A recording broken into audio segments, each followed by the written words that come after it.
I, 38F, need to get this off my chest as I don't know who to talk to about this situation. My husband Robbie, 41M, and I have been married for 10 years now. We met in college when I was 18 and he was 21. He was this incredibly fit guy who was on the college track team, and I was just a regular student focusing on my studies. We became friends almost instantly and spent most of our time together. Back then, Robbie and I shared all our classes as we were both business majors. We started studying together in the library every evening. He would help me with statistics while I helped him with marketing concepts. Gradually, our study sessions turned into coffee dates and movie nights. We became inseparable. All our friends used to joke about how we were practically dating without actually dating. Our relationship evolved slowly. During our senior year, we finally admitted our feelings for each other and started dating. Those were probably the happiest months of my college life. Robbie was attentive, caring, and made me feel special. But things changed after graduation. He got offered a position as a personal trainer at an upscale gym in the city, while I landed a marketing job at a firm about 2 hours away. We tried long distance for a few months but eventually broke up. The distance wasn't the only issue though. Robbie was becoming increasingly focused on his fitness career. He was spending longer hours at the gym, participating in competitions, and building his client base. Meanwhile, I was trying to establish myself in my career, often working late and traveling for client meetings. Despite the breakup, we stayed in touch through social media and mutual friends. 2 years later, I got transferred to the same city where Robbie worked. We ran into each other at a coffee shop and it felt like no time had passed. We started hanging out again, and within a month, we were dating. This time felt different. We were both more mature, had established careers, and knew what we wanted from life. After dating for a year, Robbie proposed during a hiking trip. I was 28 and he was 31 when we got married in a beautiful beach ceremony. The first few years of marriage were great. We bought a house together, traveled to different countries, and built a comfortable life. Robbie's fitness career took off. He became the head trainer at his gym and started his own fitness consulting business. I climbed the corporate ladder and became a marketing director. But looking back, I can see where things started to change. Robbie has always been obsessed with fitness. Even now at 41, he spends at least 3 hours at the gym every day, goes running every morning at 5 a.m., and participates in various athletic events. He's constantly training for one competition or another. His entire social circle consists of gym buddies and fitness enthusiasts. I, on the other hand, have never been into intense workouts. I enjoy my weekly Pilates classes and occasional yoga sessions, but that's about it. Over the years, I've gained some weight and become what you'd call slightly chubby. This never bothered me much as I've always been comfortable in my own skin. I focus more on my career and enjoy spending my free time reading or watching movies. Things started changing about 6 months ago. Robbie's sex drive has always been higher than mine, but lately it's become overwhelming. He wants intimacy almost every day, sometimes multiple times a day. I've tried to keep up, but between work stress and general tiredness, it's exhausting. He started making comments about how I should join him at the gym, suggesting that maybe if I was more active, I'd have more energy for sex. At first, these were subtle hints. He would casually mention how couple workouts could be fun, or how exercising together might spice up our relationship. Then the comments became more direct. He started pointing out how all his clients had such high energy levels, how being fit could improve libido, and how I seem to always be too tired these days. These comments hurt, but I tried to ignore them. The breaking point came last month. After another argument about our mismatched libidos, where he accused me of not putting enough effort into maintaining our physical relationship, I made what I now realize was a huge mistake. I suggested we try an open relationship. My thinking was that if he could fulfill his physical needs elsewhere, he'd stop pressuring me so much and we could focus on the emotional aspects of our marriage. Robbie seemed hesitant at first. He asked if I was sure, if this was really what I wanted. After several long discussions, we agreed to try it with some ground rules: no emotional attachments, complete honesty about partners, no one from our social circle, and definitely no family members. We also agreed to use protection and get regular STD tests. I even created a spreadsheet to track when and where he would be meeting others, just to maintain transparency. Everything seemed fine for the first few weeks. Robbie started going out more often and I noticed he was happier and less frustrated at home. He would tell me about his dates, mostly women he met at the gym or through fitness competitions. I tried to be supportive, even though it was harder than I expected. Then I started noticing a pattern. All the women he was seeing were extremely young, between 19 and 22, and very fit. They all looked like fitness models, tall, toned, with perfect bodies. When I brought this up, He dismissed it, saying these were just the kind of women he met at the gym. He said younger women were more likely to be interested in casual relationships without emotional attachment. I felt increasingly insecure but reminded myself that this was what I had suggested. I tried to focus on the positives. He was less frustrated at home, we were fighting less about sex, and he had stopped making comments about my lifestyle. But something felt off. The situation has been eating at me though. I can't help but feel that by suggesting an open relationship, I've somehow validated all his complaints about my body and our sex life. I've started wondering if this was really about his high sex drive or if he just wasn't attracted to me anymore. Last week, I overheard him on the phone with one of these girls. He was talking to her the way he used to talk to me when we first started dating, using the same pet names, making the same jokes. It made me realize that despite our rule about no emotional attachments, he was developing connections with these women. When I confronted him about it, he laughed it off, saying I was being paranoid and that I had no right to complain since this was my idea in the first place. He said I couldn't dictate how he talked to other women and that I was just jealous because these women were younger and fitter than me. I'm starting to regret my decision, but I don't know how to take it back without seeming controlling or hypocritical. The whole situation is making me question our entire relationship. Was I just a convenient choice because we had history? Did he settle for me because I was there when he was ready to get married? I need advice on how to handle this. Update 1: The situation has gotten more complicated. My niece Mallory, 19F, came to stay with us for a few days last week. She's my sister's daughter and is considering moving to our city for college. I've always been close to her, almost like a second mother. I practically helped raise her as my sister was a single mom working 2 jobs when Mallory was young. Mallory has always been special to me. I remember taking her to her first gymnastics class when she was 5. She fell in love with the sport instantly and has been competing ever since. She's incredibly talented and has won several state championships. Now she's looking at colleges with good gymnastics programs, and our city's university is one of her top choices. From the moment she arrived at our house, I noticed how Robbie looked at her. She's exactly his type, young, fit, and pretty. She has that perfect gymnast body that he seems to be so attracted to lately. At first, I tried to convince myself I was being paranoid. After all, this was my niece, practically my daughter. Surely Robbie wouldn't cross that line. But things felt off from the start. Robbie, who normally leaves for the gym at 5 a.m., started staying home until after breakfast. He would sit at the kitchen table, chatting with Mallory about fitness and nutrition. He seemed fascinated by her training routine and competition schedule. The way he looked at her when she talked about her gymnastics made my skin crawl. Robbie started spending more time at home during her stay, which was completely out of character for him. He even skipped his evening training sessions, something he hadn't done in years. He offered to show her around the city, suggesting places she might like, mostly health food restaurants and fitness centers he frequented. When Mallory mentioned she was looking for apartments near the university, Robbie immediately volunteered to help. He claimed he knew all the safe neighborhoods and could help her find a good deal. I wanted to object, but how could I without seeming suspicious? After all, he was just being helpful to family, right? One day, Mallory mentioned she was interested in strength training to complement her gymnastics.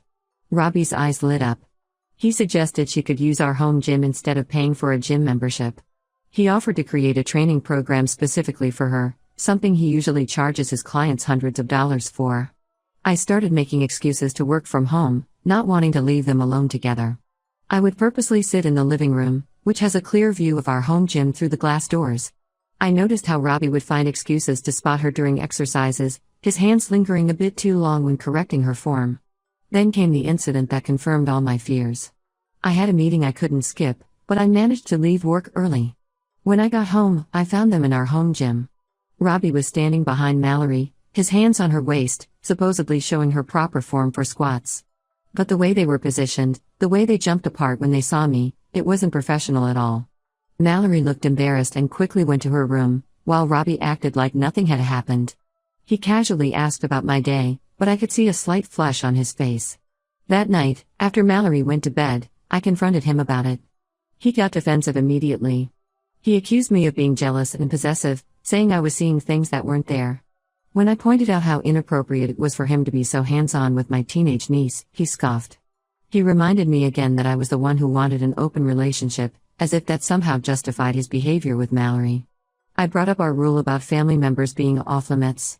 He dismissed it, saying he was just being a supportive uncle, helping her prepare for college athletics. He turned it around on me, suggesting that my insecurities were making me imagine things that weren't there. Mallory left yesterday, and I'm torn about whether to tell my sister about my suspicions. My sister raised Mallory alone after her husband passed away when Mallory was just 3.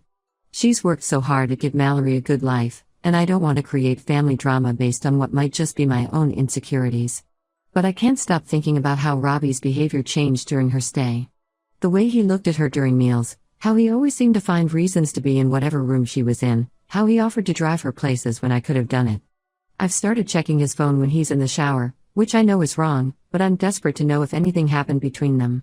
So far I haven't found anything, but Robbie's been very protective of his phone lately, always keeping it face down and taking it with him everywhere, even to the bathroom.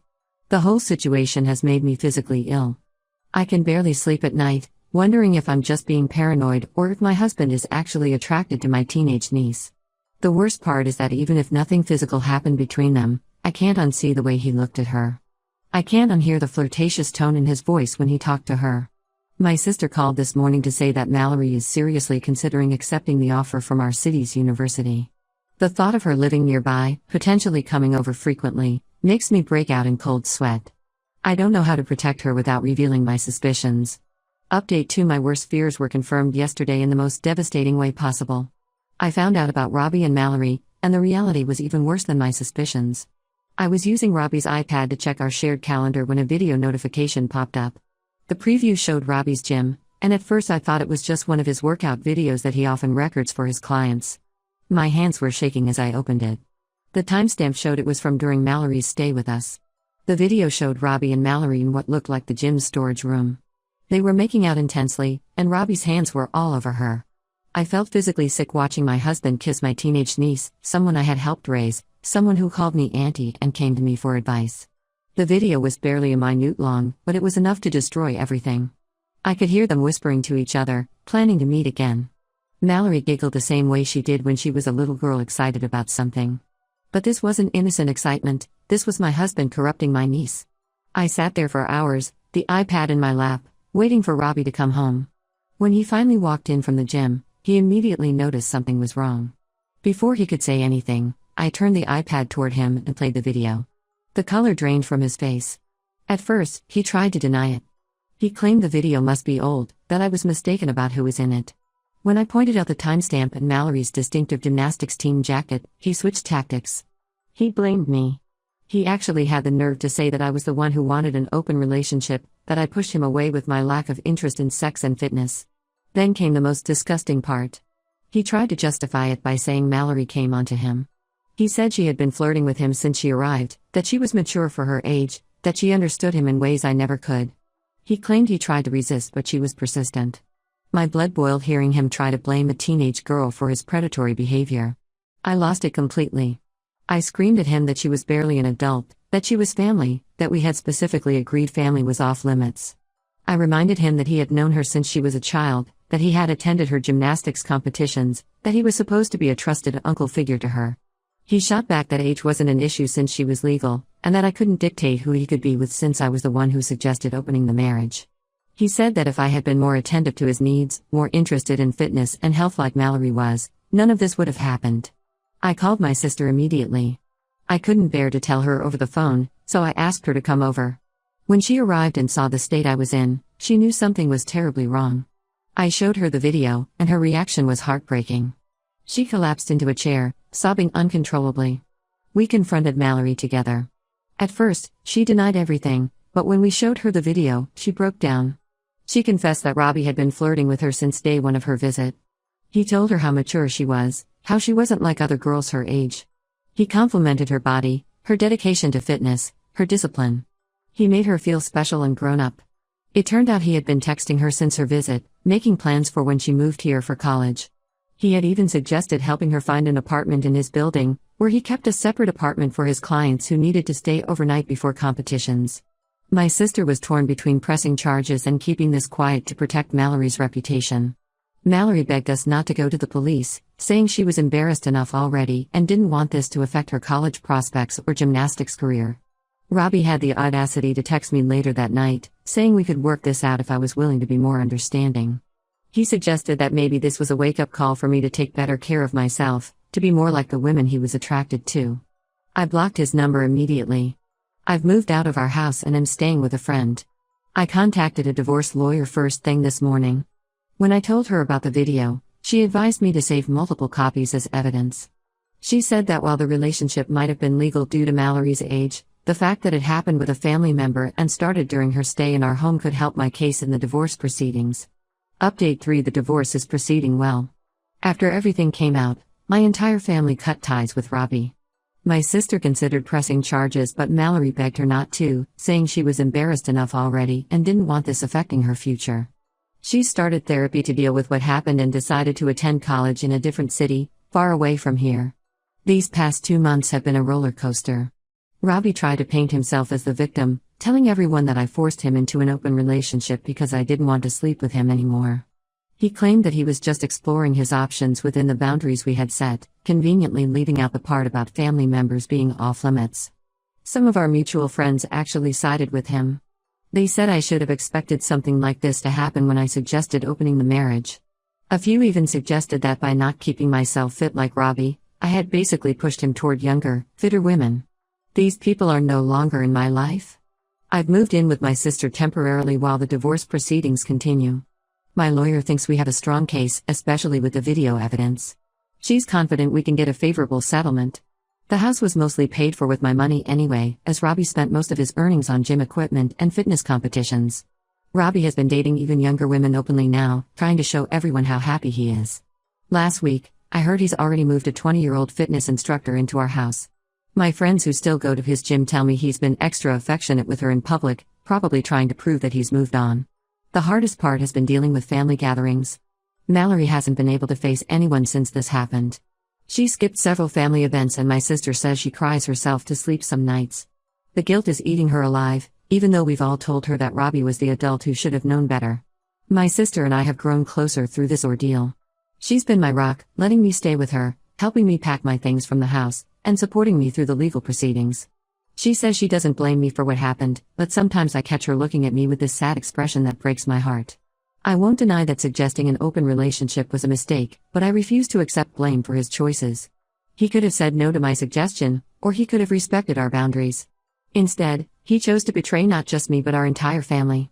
He took advantage of a teenage girl who trusted him as an uncle figure. Looking back, I can see now that our whole relationship was built on his terms. He always wanted me to change, to be younger, fitter, more energetic. I was never enough for him. The open relationship wasn't the cause of our problems, it just exposed what was already there. The silver lining in all this is that I've rediscovered myself. I've started focusing on my own happiness instead of trying to meet Robbie's impossible standards. I joined a support group for divorced women and it's helping me process everything. My career is going well. I recently got promoted to senior marketing director. I'm glad this happened now rather than years later. At least I can start over while I'm still young enough to rebuild my life. I've learned valuable lessons about self-worth and boundaries. Most importantly, I've learned that compromising yourself to keep someone else happy never works out in the end.